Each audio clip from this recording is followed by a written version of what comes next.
to trace the history of the calligraphic tradition in Party Island, and then its relationship to the other intellectual traditions in places like Lamu itself, because the evidence that we have is actually based on archaeology, and the work of Professor Mark Horton, who was working on the famous Zenghe ship that sank on Shanghai Island, discovered that, for example, the direction of graves, the way these people were buried, was in consonance with the Islamic tradition. In fact, there's no way that you could separate what he found as part of the Islamic tradition from what was happening generally within the area. And then from there, we will try to show the connection between both Pate and Lamu, which the other mosque, which became and was considered as the main intellectual center for East Africa, because they produced students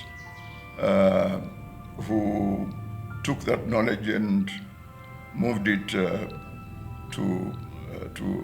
other places. So if you look, for example, at the contribution of Habib Saleh, who himself actually came from the Comoro Islands, connected himself with the Hadramaut. So he was actually a carrier of the Hadrami tradition, and this connected with the Islamic tradition in other places. There was a general assumption that knowledge was something that was created outside, that natives in other places were incapable of creating knowledge. And this was challenged by Professor Zulfikar Hirji of University of Toronto, who discovered that, for example, when it came to calligraphy, that there was a local tradition of calligraphy in places like Siyu, because Siyu was some kind of an intellectual center where scholars gathered and discussed on many intellectual issues, but mostly related to Islam. And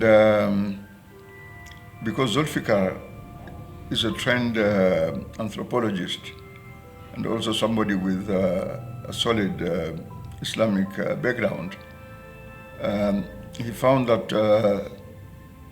there was so much originality in creating a local calligraphic tradition. And he saw this in the works of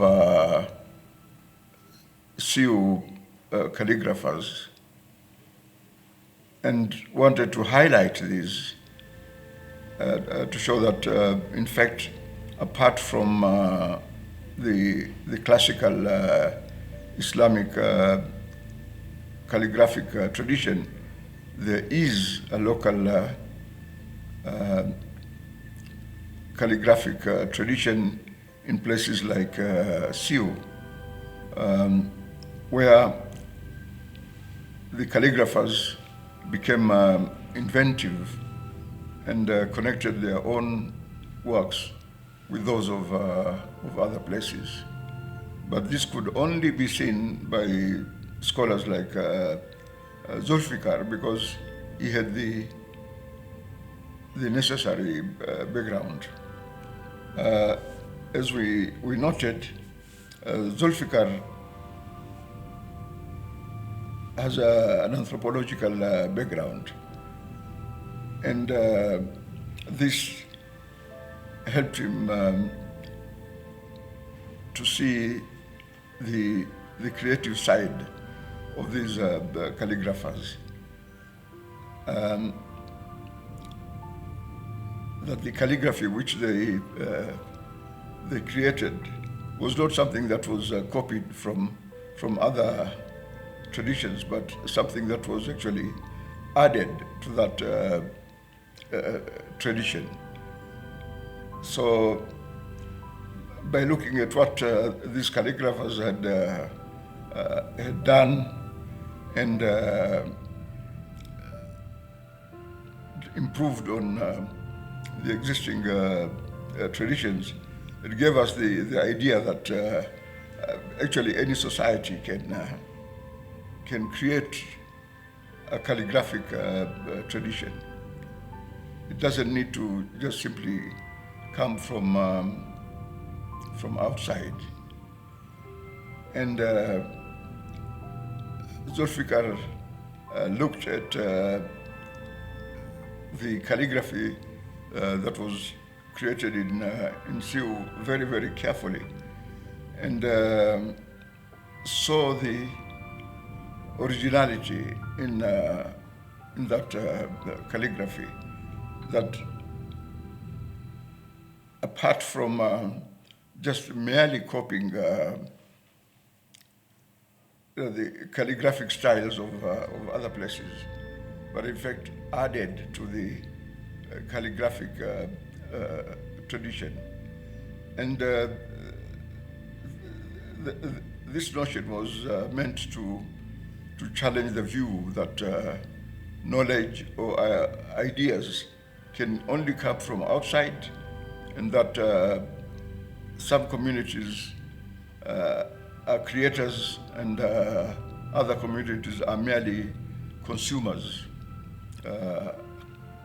of that tradition. And Siyu calligraphers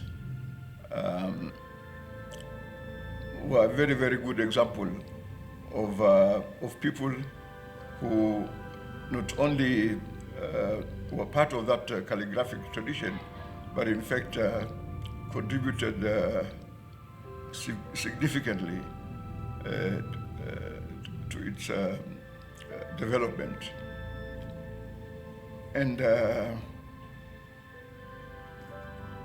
that contribution came in because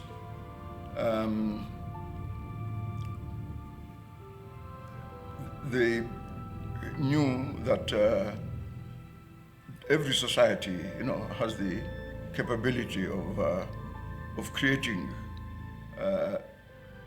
something new or bringing in a new dimension to an old art. And this is where the Siyu calligraphic tradition contributed. And he publicized by showing systematically how that local tradition had been adopted and then adapted and then expanded on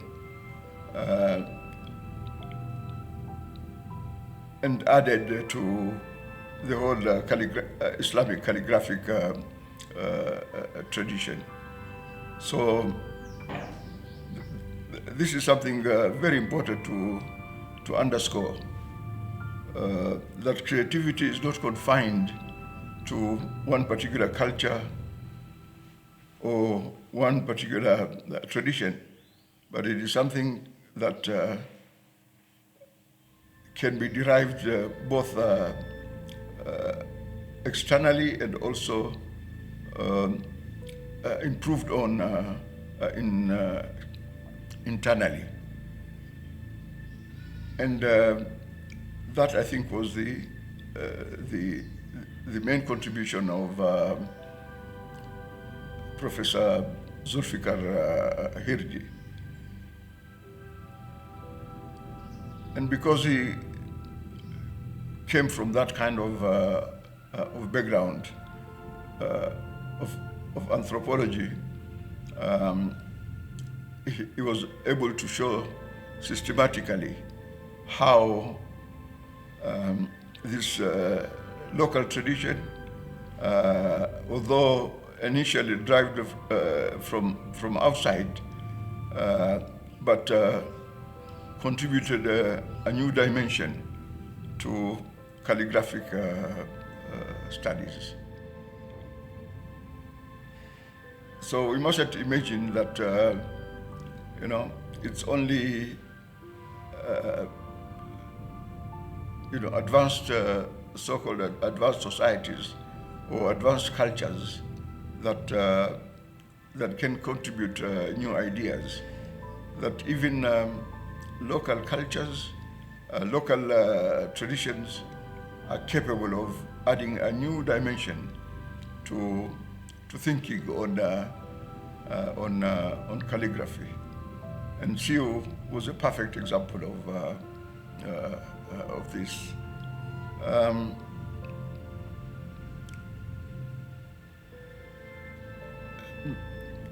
This helps us to disabuse us of the view that nothing original or nothing new really came from our societies, that they are as solid intellectually as any society, and that they are capable of contributing to the originality of certain ideas.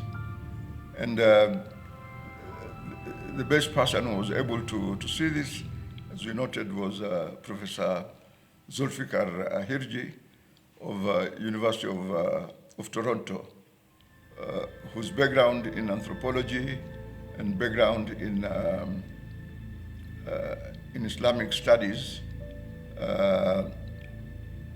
all helped him to see things in a way that others were unable to. And Professor Hirji got his doctorate from Oxford University. And his studies were based actually on the Sufi tradition. And there's not only one kind of Sufism, but there are different kinds of Sufisms. And then these Sufisms would each contribute their share of ideas. In fact, Siyu imported intellectuals from Bate Island